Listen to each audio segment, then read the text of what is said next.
Forensics and people involved with managing the deceased. What's the weirdest cause of death you have come across? I worked as a medical examiner transporter a few years ago, and I saw lots of crazy stuff. One of the calls I went on was definitely strange. While the cause of death was suicide by hanging, the context of the scene was bizarre. He was a younger guy, maybe in his mid to late 20s, and he had been living in an older couple's shed in their backyard. They claimed not to have known him, but had allowed him to live there. Inside was evidence of some pretty severe mental problems. The guy had scribbled all over the inner walls of the shed with what seemed like anything he could find: pencils, charcoal, permanent markers, crayons, etc. He had hanged himself directly in the middle of the shed, and all around him were little messages and things. One said something along the lines of, "They're outside," and another said something like, "They'll be here soon." The most bizarre message that my partner couldn't make heads or tails of was written right above his little cot in the back. It stood out, because it was written in some of the largest font, and it just said, "Why the beep is Greg here?" I'd been on calls for suicides and the like before, and many of them had been significantly worse, but this one really stood out to me. The cause of death wasn't super weird, but the entire scene was. Not in forensics but in healthcare. Watched a dissection early in my training for an older individual that had died somewhat unexpectedly. Once they made the initial opening into the body, it was pretty clear what the cause of death was. Spontaneous rupture of an abdominal aortic aneurysm.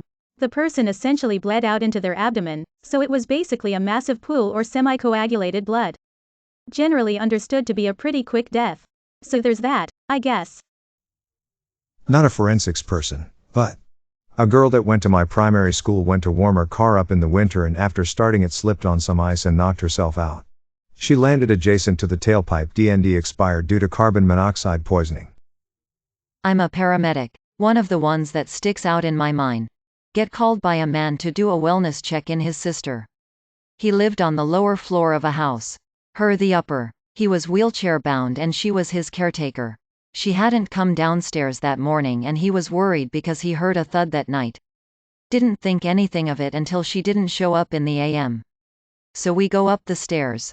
I see little drops of blood on the stairs. More on the hall floor.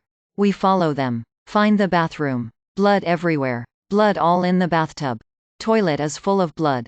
Huge clots on the floor. Bloody handprints all over. Blood in the sink. We go looking for her. Find her, on the floor, between the bed and the wall, telephone next to her. Clearly, she was trying to call for help. She was white as a ghost. Usually, a dead person will be blue or purple and mottled. She didn't even have enough blood left for that.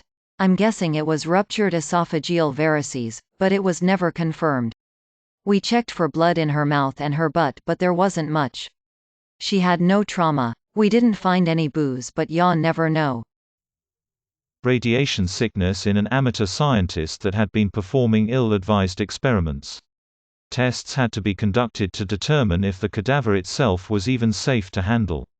It's not something I expect to see again. But then, I said the same thing the first time I saw someone who got crushed under a tractor, but that is evidently just more common than I expected. Paramedic here. I once worked a day in a seaside community where there was a bad winter storm. Due to its location, it was quite bad compared to most places. I'm talking minus 30 degrees Celsius, 100 plus km/h winds, extreme amount of ice in the ocean and lots of snow. This day I was doing the dispatch and also responding to calls. I get a phone call that there was someone found frozen on the front step. We rush down there and find a 50-ish-year-old lady sitting on her front step by her door completely frozen solid. She lived in the last house on a road that was right next to the ocean. I remember how windy and cold it was. In healthcare, there is a saying that, you aren't dead until you're warm and dead. But this lady was clearly frozen solid. It was hard to examine her on the step due to the high wind and snow. I remember her key was in the deadbolt. It was open but the door wouldn't budge. I had to use all of my weight to get it to open, and when it did, a bunch of ice fell from the edges of the door. I pick her up to move her in and her body doesn't flex at all. Holding her up, she was in the exact same position as she was on the step. Her daughter showed up at this point and explained that she was at the neighbor's the night before for dinner and left around 8 p.m. We got the call for her around 7:30 am the next morning. While examining her, I found a bottle of nitro clenched in her fist. Her daughter mentioned she had angina and used it a lot. I was assuming she couldn't get the door open and started having chest pain and sat down. We were told the autopsy results and it was confirmed she died of a heart attack. Not my case but a colleague's. Trigger warning: violent and sexual violence story. Viewer discretion is advised. There was a case where neighbors called about screams on one house. It wasn't rural, but the house had a pretty good space between them, so the screams were pretty loud to make it to the other houses. When you're a criminal investigator, the most horrible case are those where children are victim, but here was no way to prepare for this one. When the police got the call, it was dealt like a domestic disturbance case, 2 officers sent. When they got there and knocked, they didn't get any answer, but they heard screams and pleas of help from a woman. They called for backup and decided that they had reasonable cause to force an entry. I consider that the 2 officers did a great job in not waiting for reinforcement and breaching the front door with a 12 ga. They immediately searched for the screaming woman. They found her on a second-floor bedroom, tied by the neck to a wall lamp with a chain. The woman was naked, severely bruised, bleeding from different wounds in her body, mostly superficial, crying and screaming like a devil. When the officers entered the room, the woman was being pinned to the floor by a man, presumably her husband or consented partner. The semi-naked man had his left hand in the woman's neck and he was apparently forcing his right hand into the woman's genital area. Normal police procedure: the officer with the shotgun enters the rooms and calls the suspect to stop. The suspect looks impressed at the officers and tries to reach for the pistol. The officer shoots, killing the man on the spot. In regular circumstances I would joke about how the blood on wall looked like a modern art painting, but the aftermath of this crime was as grim as it gets.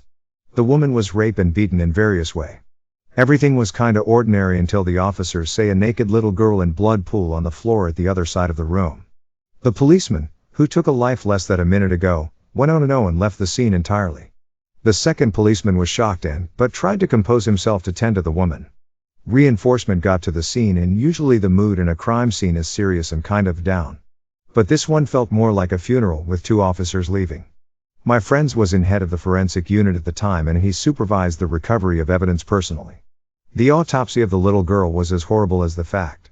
She was raped, sodomized with a broomstick to the point of tearing her intestines, whipped with a belt and the broomstick. Her cervix was also perforated during the torture and there were various fractures, mostly in the ribs and cranium. The investigation concluded that the man, husband and stepfather of the child, tortured the child in front of her mother to punish the mother.